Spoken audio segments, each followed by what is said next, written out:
Panorama 95, o senador Rogério Marinho, do PL do Rio Grande do Norte, tem se destacado no cenário político potiguar e nacional, especialmente por sua atuação como ministro do Desenvolvimento Regional no governo Bolsonaro e sua liderança na oposição aqui no Rio Grande do Norte.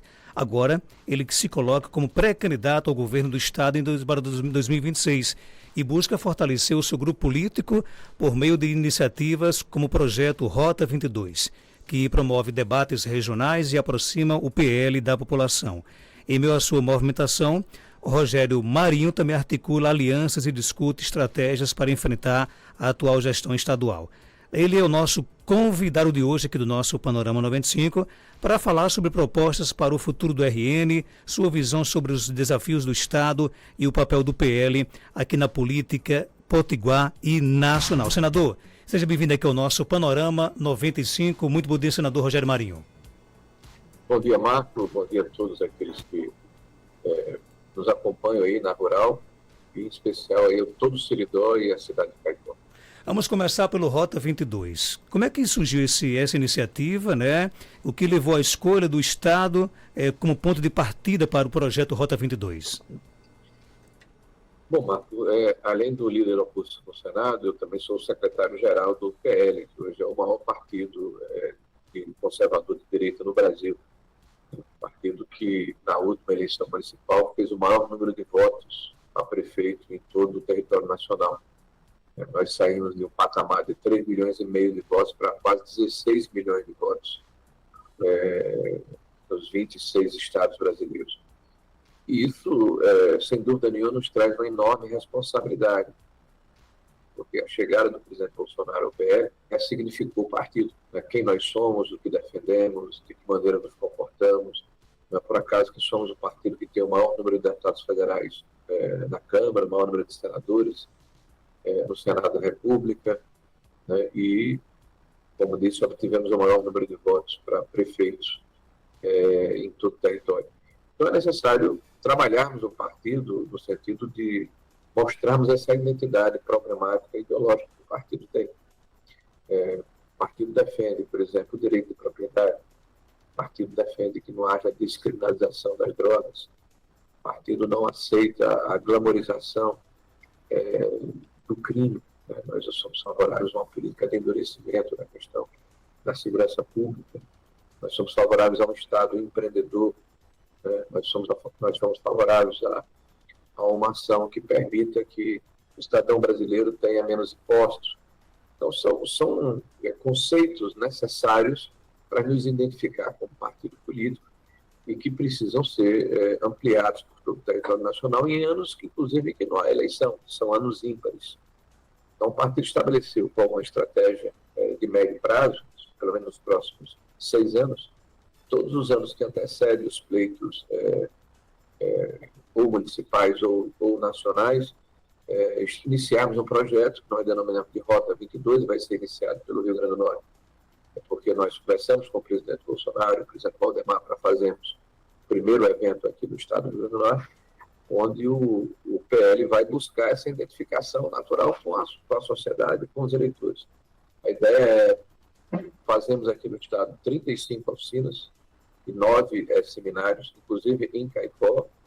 Nós estaremos em Caicó no dia 7 de junho,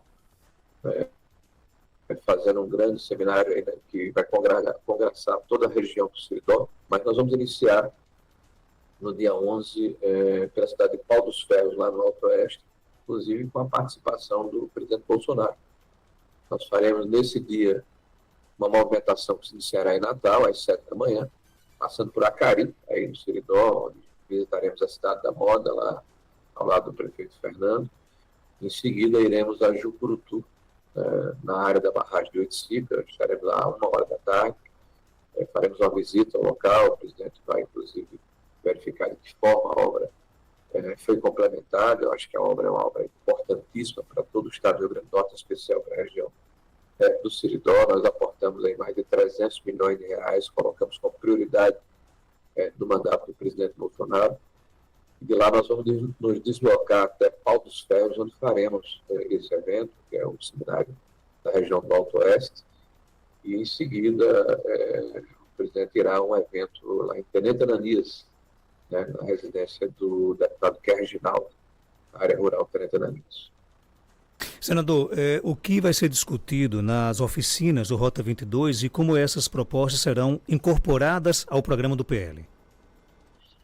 Olha, Marco, fazer a crítica em relação à situação em que o Estado se encontra é muito fácil. Todos nós temos um diagnóstico, né? Quem mora em Caicó, mas especialmente nas cidades que são limítrofes ao estado da Paraíba, né, como São João do Sabugi, como Ipueira, como Santana do Seridó, né, verificam, Serra Negra, né, verificam com facilidade a diferença, né, da conservação das nossas estradas e rodovias sem necessidade de observar as placas de sinalização.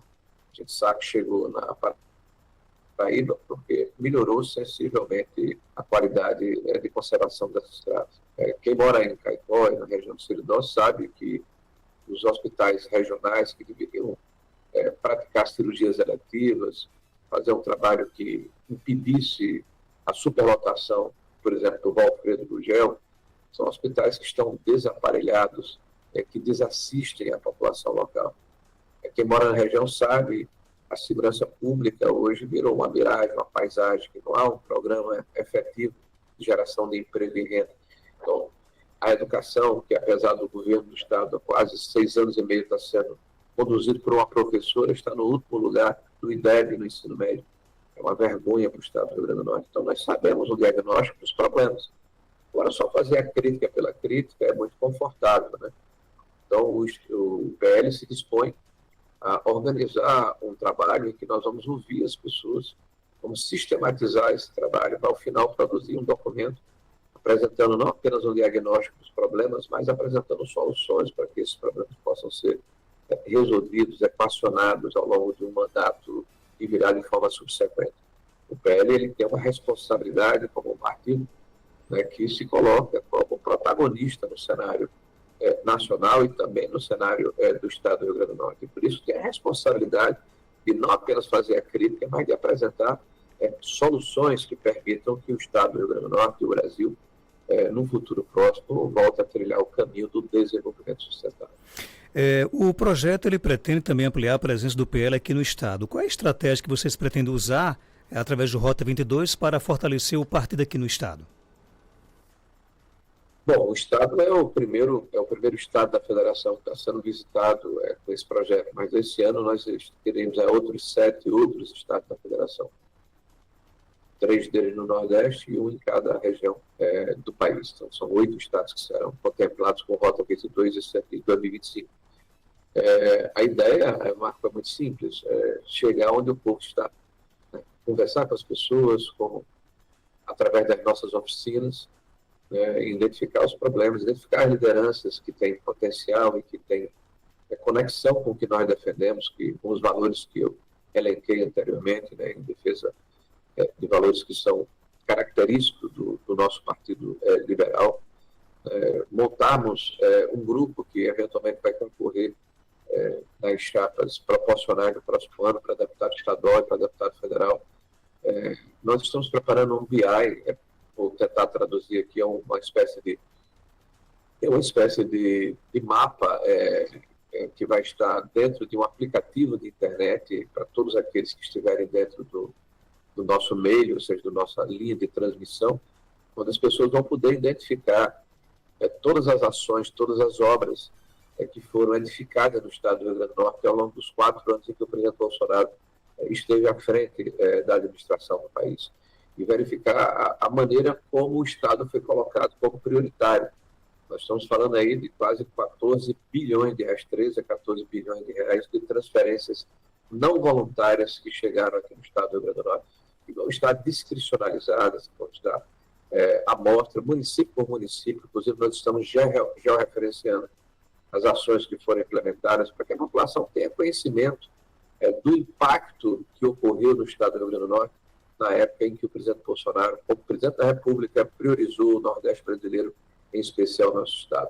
Então, todo cidadão vai ter acesso a essas ferramentas para poder, inclusive, comparar, né, para ter os instrumentos para fazer uma discussão política, para fazer o seu grau de convencimento e passar para terceiros. Essa rede vai ficar no ar, né, permanentemente, né, porque é uma rede que está sendo construída com a anuência daqueles que estão entrando na rede. Não é uma rede aberta, no sentido de que vamos impactar todo mundo ao mesmo tempo, até porque nós temos leis, né, que impedem disparos em massas, enfim. Então, nós utilizando todos os instrumentos que a tecnologia nos proporciona, aqueles que são militantes, que são simpatizantes, que são adeptos do Partido Liberal, vão ter essas ferramentas, vão ter esses instrumentos, vão ter essas informações à mão, para que possam fazer o debate político e fazer o convencimento, né, da sociedade norte-riograndense de que o PL é um partido que, de fato, representa os seus valores, né, que está conectado com a parcela expressiva da sociedade local. E é exemplo do que ocorre no Brasil e no próprio Rio Grande do Norte, onde já temos 6 deputados estaduais, nós temos 3 deputados federais, nós temos um senador da República, nós elegemos 19 prefeitos agora, e verão outros agora que vão se filiar ao nosso PL. Então, nós já somos hoje, sem dúvida nenhuma, um dos 3 maiores partidos do Rio Grande do Norte, já somos o maior partido da direita conservadora brasileira, e isso certamente com a construção de relação muito próxima ao que pensa e o que acredita o cidadão norte-riograndense, nordestino e brasileiro. Senador, você já anunciou aí a vinda do ex-presidente Jair Bolsonaro para participar do Rota 22, né, incluindo inclusive visitas a locais que receberam investimentos do seu governo, né, da sua gestão, como Barragem Oiticica, né, a Cidade da Moda lá em Acari. Você acredita que esse legado será um diferencial para a oposição nas próximas eleições? Marcos, eu não tenho nenhuma dúvida, né, que as pessoas precisam compreender o impacto que isso proporcionou às suas vidas, né? Eu digo que o norte-riograndense, de maneira geral, talvez, e o nordestino, é a população mais conservadora do país, no sentido de acreditar em valores que são importantes para as famílias norte-riograndenses. Então, desde a questão da fé, né, que nós temos cristã, né, que nos aproxima e nos deixa absolutamente irmanados, né, com essa filosofia moral, né, de reciprocidade, essa questão, como eu falei, da defesa do direito da propriedade, né, do combate às drogas, né, da questão de acreditarmos que a vida é um direito sagrado e inalienável do cidadão, então nós somos contra o aborto, o combate ao crime organizado, né, não aceitamos a cobrança de impostos de forma generalizada, a retirada da burocracia do Estado. Então, são valores que nos aproximam do cidadão, mas precisa compreender que nós é que representamos isso. O Nordeste, desde 2002, historicamente, tem votado maciçamente no Partido dos Trabalhadores, do PT. Né? Tem tido vitórias a nível nacional muito fortes nos estados nordestinos, não foi diferente no Rio Grande do Norte. Mas você literalmente está votando em alguém que, no exercício do mandato, trabalha contra os valores dessas pessoas.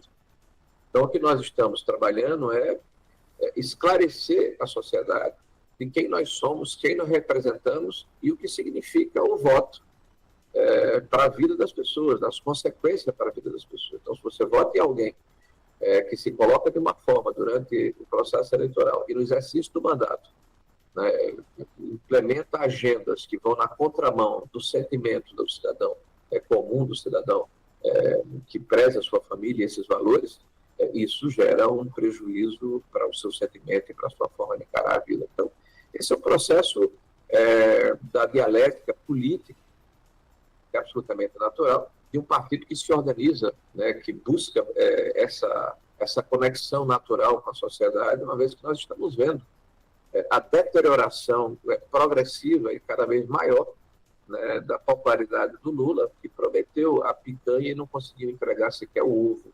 Né? A população está cada vez mais descrente, né, das promessas que foram feitas durante o processo eleitoral e que agora, chegando no 3º ano de governo, mostram-se absolutamente infundadas. Né? Você vê um presidente da República ressentido, né, absolutamente perdido, desconectado com a sociedade, né, e ele é o PT, né, porque o PT não tem outras lideranças significativas e representativas a nível nacional. O Lula, eu tenho dito, é um cardeiro, né, não dá sombra, não dá flores, não dá frutos, né, ninguém nasce no entorno do Lula. Então, o Lula e o PT mostram um engano que foi para a sociedade norte-riograndense, nordestina e brasileira. Né, é uma pessoa que todos os dias fala do presidente Bolsonaro, que já deixou de ser presidente há quase há quase 2 anos e 3 meses, né, 2 anos e 4 meses, mas parece que tudo que acontece no Brasil, na cabeça, no sentimento do Lula, é culpa do Bolsonaro. E cada vez mais o Bolsonaro tem crescido, porque o sentimento de injustiça, de perseguição política, se consolida cada vez mais na sociedade brasileira, e no Rio Grande do Norte não tem sido diferente. E esse é o trabalho que nós estamos fazendo, nos preparando para as eleições de 2026, quando apresentaremos candidaturas tanto a nível nacional, com o presidente Bolsonaro, como no estado do Rio Grande do Norte e os diversos estados brasileiros. Senador Rogério Marinho, o PL tem sido uma das principais forças da oposição no Brasil, né? E aqui no estado também. Como é que o partido pretende se posicionar para as próximas eleições, tanto a nível nacional como a nível estadual? Olha, nós estamos construindo uma pré-candidatura, Marcos. Nós começamos no mês de janeiro, fizemos um evento lá na praia de Pirangi, onde convidamos uma série de lideranças políticas de todo o estado do Rio Grande do Norte, prefeitos, deputados, vereadores, acho que mais de 400 agentes políticos estiveram presentes nesse evento, de quase 100 municípios do estado do Rio Grande do Norte, mas de maneira muito especial, o ex-prefeito de Natal, Álvaro Dias, o prefeito Paulo Freire, né, os deputados federais Robson Faria, né, a Carla Dixon, né, o Estagiário Gonçalves, no Girão, também o Gibson Valentim, que não esteve presente porque estava viajando, mas está solidário com esse projeto. Então, começamos um trabalho, porque uma candidatura ao governo do Estado, ela necessariamente precisa estar conectada com o sentimento da sociedade, não é o desejo apenas do pré-candidato. Então, isso está sendo construído, inclusive, com Rota 22, nós vamos percorrer todo o estado do Rio Grande do Norte. Ao final do mês de setembro, outubro, nós vamos ter, inclusive, a oportunidade de discutir o Estado com mais profundidade, não apenas fazendo a crítica, mas apresentando as nossas propostas de resolução do problema. É evidente que esse processo ele precisa ser antecedido também de uma aglutinação da oposição. Então, todos aqueles que se contrapõem ao governo atual do PT, né, da governadora Fátima, são bem-vindos nesse processo. O prefeito Alisson de Mossoró e aqueles que eu já nominei anteriormente, especial Álvaro Dias e Stevenson Valentim. Então, nós teremos, sem dúvida nenhuma, um grupo muito forte, né, que se dispõe a tirar o Estado do Rio Grande do Norte dessa situação, que eu diria, de completa inação. O Estado ficou para trás, o Estado não consegue mais competir com os estados vizinhos da Paraíba. Eu não falei do Ceará, que é um estado muito maior do que o nosso, mas nós ficamos no caminho e nós precisamos voltar a ter esperança de que os nossos jovens vão ter alternativa de geração de emprego, de renda, de oportunidade, de edificarem as suas famílias e as suas vidas no nosso estado de uma forma produtiva. Então, esse é um projeto que está sendo construído. Ele não significa que é inexorável, que tem que ser. Ele vai ser construído. E se ele tiver, de fato, uma conexão com a sociedade, vai ser apresentado oportunamente nas convenções do próximo ano. Senador Rogério Marinho, você já anunciou que pretende disputar o governo do Estado, né, para 2026. O que é que motivou essa sua decisão de disputar o governo do Estado? Eu já tenho 61 anos de idade, né? Eu já fui vereador de Natal, presidente de Câmara, secretário do município de Natal. Eu fui secretário do Estado de Desenvolvimento Econômico, né? Fui secretário de Planejamento na cidade do Natal. Eu fui deputado federal por 3 mandatos, né? Fui secretário do governo federal, fui ministro do governo federal, agora sou senador da República. Então, eu tenho uma longa carreira de serviço público prestado ao meu Estado e ao meu país. Né? E quem me proporcionou tudo isso foi o meu Estado. Eu não seria senador da República se não tivesse tido o apoio, o voto, né, a confiança dos norte-riograndenses. Do alto dessa condição aí de uma vida longeva na atividade pública, né, eu acredito que chegou a hora de retribuir. Né, porque ser governador do Estado do Rio Grande do Norte, Marco, não é um passeio. O Estado tem sérias dificuldades. Então, você governar o Estado hoje é um desafio permanente. Não é uma situação que vai permitir que as pessoas possam simplesmente fazer mais do mesmo. Você precisa tomar medidas duras, né, que geralmente não vão agradar as corporações que hoje se apoderaram do Estado do Rio Grande do Norte. Você precisa voltar a resgatar a credibilidade que o Estado precisa ter para atrair investimentos, parcerias, né, empreendimentos que impactem positivamente na questão do emprego aqui no Estado. E essa é uma tarefa, sem dúvida nenhuma, absolutamente desafiadora, né? E eu poderia dizer a você que é mais fácil, mais confortável, mais conveniente, né, continuar no plano nacional. Ainda tenho mais 6 anos de mandato, né? O mandato de senador são 8 anos, né? Estou com 2 anos e 2 meses de mandato. Acredito de verdade que iremos voltar a governar o país em 2026.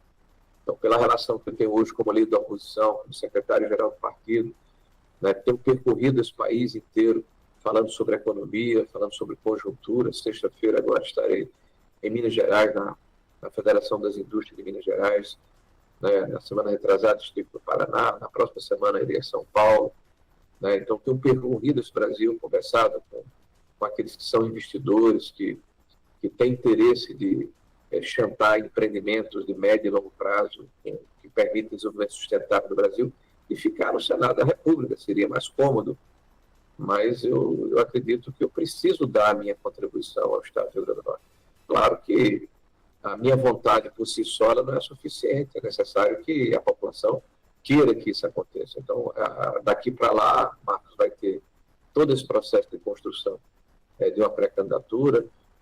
Caso eu seja candidato de fato, né, haverá uma campanha eleitoral onde os nossos projetos e as nossas propostas vão ser cotejadas, vão ser comparadas com os nossos adversários. E se eu merecer a confiança do eleitor potiguar, eu posso assegurar a você que eu darei o meu máximo para retirar o Estado da situação de absoluta prostração do ponto de vista moral, do ponto de vista econômico, do ponto de vista social que o Estado do Rio Grande do Norte se encontra. É necessário um choque, literalmente, de gestão, né, de resgatarmos o Estado do Rio Grande do Norte e entregarmos o Estado à população norte-rio-grandense, que hoje o Estado está de costas para o povo do Rio Grande do Norte. Né? Hoje você tem corporações que estão muito felizes porque recebem o 10º todo mês. Então você chega no final do ano, sobra recurso nos poderes, e eu falo de Assembleia Legislativa, de Tribunal de Contas, de Poder Judiciário, né, que recebe um pedaço do orçamento da União todos os meses, faça chuva ou faça sol do Estado dele, e o governo do Estado sequer tem recurso para comprar gás ou esparadrapo para os hospitais regionais. E tem filas no Alfredo Gugel e não consegue resolver as cirurgias eletivas. Né? Nós temos um Estado em que a falta de condição de investimento discricionário não permite a recuperação, né, das escolas, não permite a recuperação das estradas, não permite convênios com os municípios para obras de infraestruturas. Nós temos um Estado em que se empreender, se edificar, se abrir um negócio, virou um verdadeiro calvário. Né? Existem literalmente mais de R$ 1 bilhão de licenças que deveriam ser dadas a milhares de empreendimentos que não conseguem sair do papel pelo viés ideológico que foi implementado nos órgãos de controle e nos órgãos de liberação de licenças para iniciar empreendimentos no nosso Estado do Rio Grande do Norte. Então, há um verdadeiro boicote ideológico e há uma inoperância, uma incompetência gerencial literalmente generalizada no Estado do Rio Grande do Norte, que eu me disponho a enfrentar. Né? Não é uma tarefa fácil, como eu coloquei anteriormente, mas se eu merecer a confiança da população norte-grandense, a confiança dos meus pares, se eu conseguir aglutinar esse grupo de oposição, eu estou pronto, estou disposto a enfrentar esse desafio. Senador, a gente sabe que na oposição também temos aí outros nomes que pretendem disputar o governo, como o ex-prefeito de Natal, Álvaro Dias, prefeito de Mossoró, Ales, o senador Estívio, que já disse que não quer, mas às vezes muda muito de opinião, né? E na política, manter a base unida é melhor do que dividi-la, né? O que é que você pretende fazer para manter esse grupo político de oposição unido em um só projeto para as eleições do próximo ano? Bom, eu posso te dizer que em relação ao senador Stevenson, nós temos hoje uma relação de amizade, de absoluta confiança. Então não serei candidato ao governo contra Stevenson, nem será candidato ao governo contra mim. Tá? Então, nós estaremos juntos. Eu só posso ser candidato ao governo, não posso ser candidato ao Senado, que já sou senador. Então, em relação a isso, nós estamos absolutamente afinados, não tenho nenhuma dúvida. Em relação a Álvaro, da mesma forma. Nós tivemos uma conversa com o Álvaro antes dele viajar para os Estados Unidos, não conversamos ainda no seu retorno, tivemos várias conversas no mês de janeiro, de fevereiro, e de uma forma muito objetiva, né, se nós viabilizarmos a nossa candidatura, eu não tenho dúvida que terei o apoio do ex-prefeito Álvaro Dias, e ele estará conosco na chapa majoritária, provavelmente para o Senado da República. Se não viabilizar, não tem nenhuma dificuldade de votar no ex-prefeito Álvaro, bem como até, eventualmente, no senador Stives, caso ele opte por não renovar o seu mandato como senador da República. Hoje nós precisamos conversar mais com o prefeito Alisson, né? E isso vai acontecer ao longo dos próximos meses, né?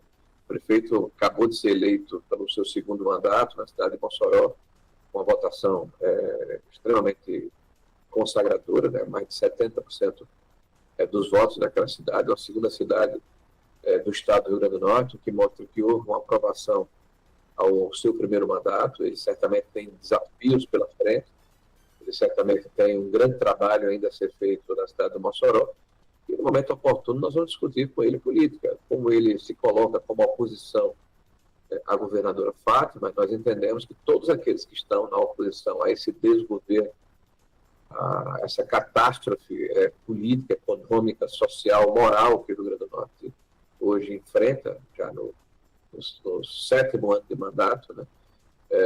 Com certeza muito bem-vindo ao nosso lado. Esse é um processo de construção. A política é assim, né? Se a política fosse simples, né, outros estariam tendo êxito nela. A política sempre tem caminhos que precisam ser percorridos. É necessário ter muita paciência, é necessário ter muita resiliência, ter muito foco, ter muita certeza de onde você precisa chegar, mas também transigência, negociação, capacidade de negociação. E isso, sem dúvida nenhuma, eu posso lhe afirmar com certeza que eu tenho, né? Eu não cheguei aqui por acaso. Você deixou bem claro aí que aposta, que acredita, que confia aí numa pré-candidatura de Bolsonaro nas eleições do próximo ano. Mas o ex-presidente, ele enfrenta aí processos judiciais que podem torná-lo ou não inelegível, né?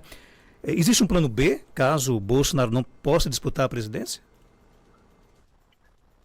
Marcos, hoje, nos últimos 14 ou 15 dias, nós recebemos, foram publicadas, e nós recebemos aqui internamente, pesquisas feitas por pelo menos 6 institutos, 6 nacionais. Todos eles mostram que, se a eleição fosse hoje, o Bolsonaro venceria Lula entre 11 a 17 pontos percentuais.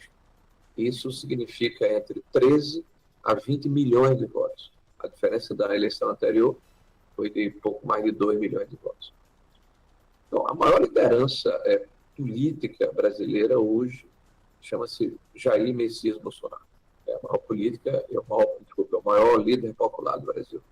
É uma pessoa que, aonde vai, Marcos, ele é acolhido, ele é abraçado, ele é acariciado, é um fenômeno sociológico. É alguém que fazem 6 anos, 4 anos como presidente, 2 anos e 3 meses como ex-presidente, vem sendo massacrado pela grande imprensa brasileira. E não é por acaso. Porque ele não roubou, nem deixou roubar. Porque ele, quando presidente da República, ele não permitiu o aparelhamento da máquina pública. As estatais brasileiras deram lucro, né? Os fundos de pensão deram lucro, porque ele profissionalizou a gestão. Hoje estão entregues aos companheiros, né, aos aliados políticos, e dando prejuízos à nação brasileira.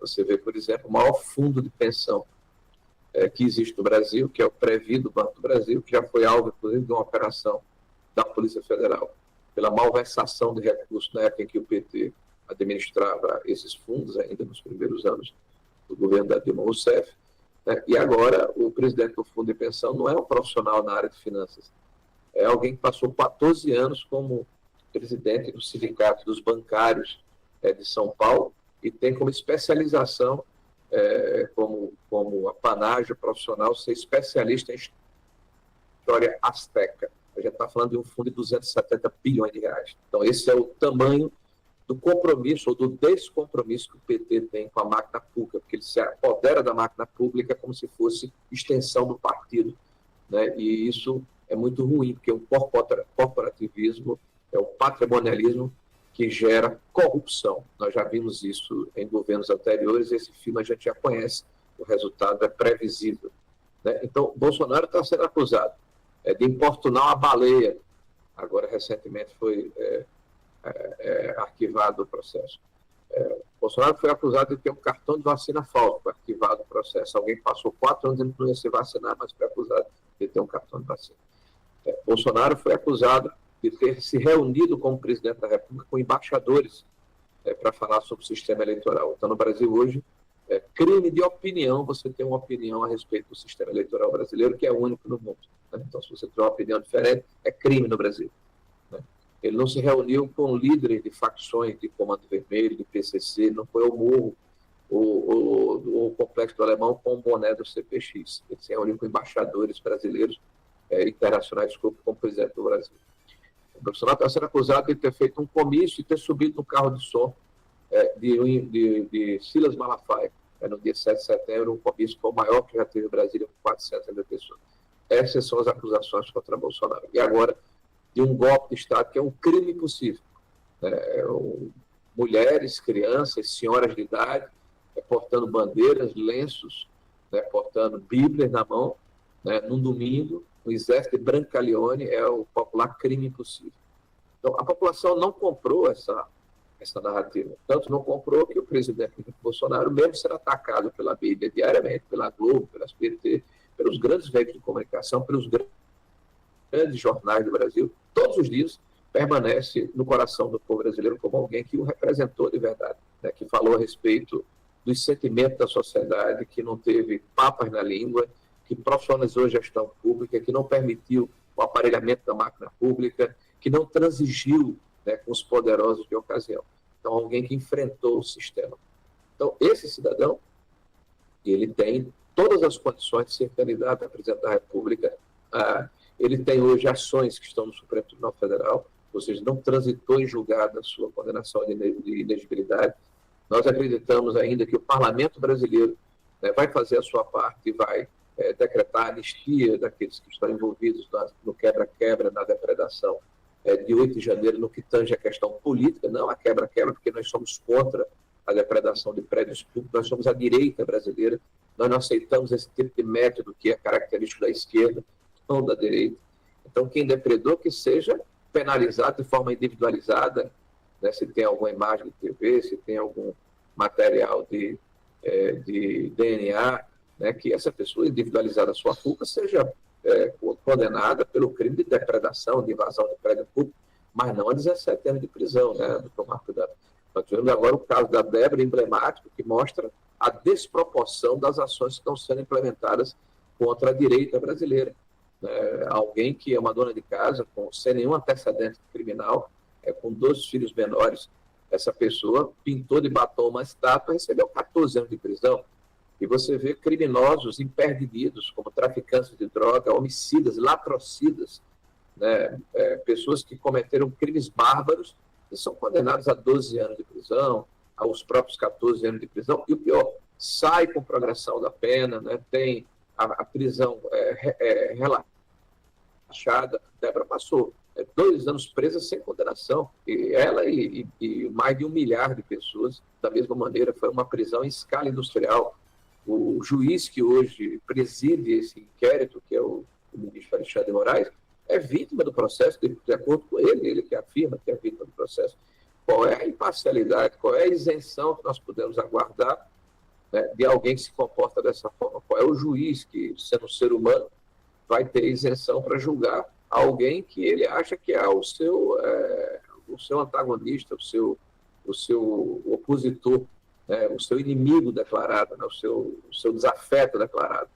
Então, está sendo jogado numa Câmara que o ministro da Justiça do governo Lula, que tem uma ação penal contra o presidente Bolsonaro, faz parte, e é presidido pelo ex-advogado particular do Lula.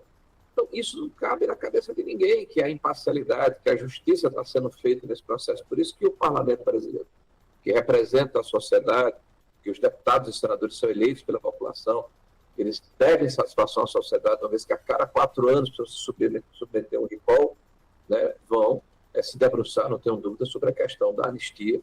E com a anistia, esse processo certamente será sobrestado, né, e nós vamos voltar à normalidade democrática, que é o que nós queremos, para discutir os assuntos que são importantes para o Brasil.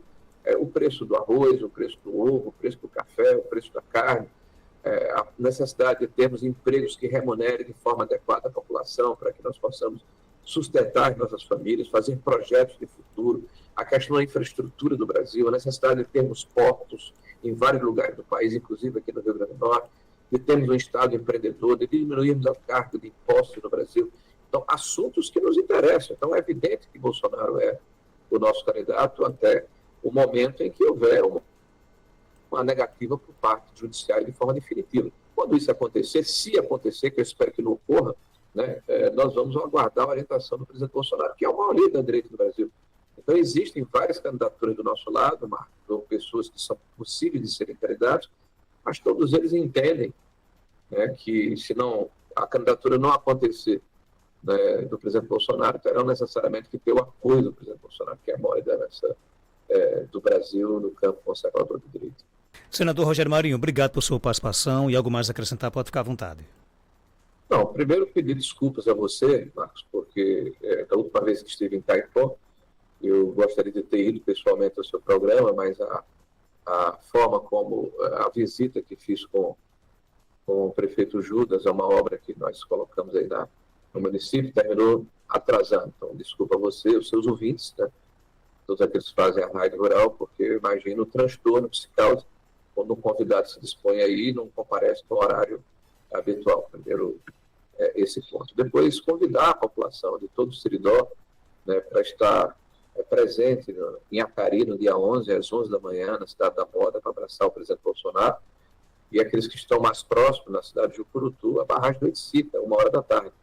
É uma oportunidade de nos reencontrarmos com o nosso líder, Jair Bolsonaro, né, de nos confraternizarmos e renovarmos as nossas esperanças, né, de que o Brasil vai voltar a sorrir, né, que vai voltar a ser entregue de novo àqueles que legitimamente são os donos do Brasil, que é o povo brasileiro. Então, obrigado pela oportunidade, obrigado à Rádio Rural, um abraço a todos vocês até o dia 11. 8h06.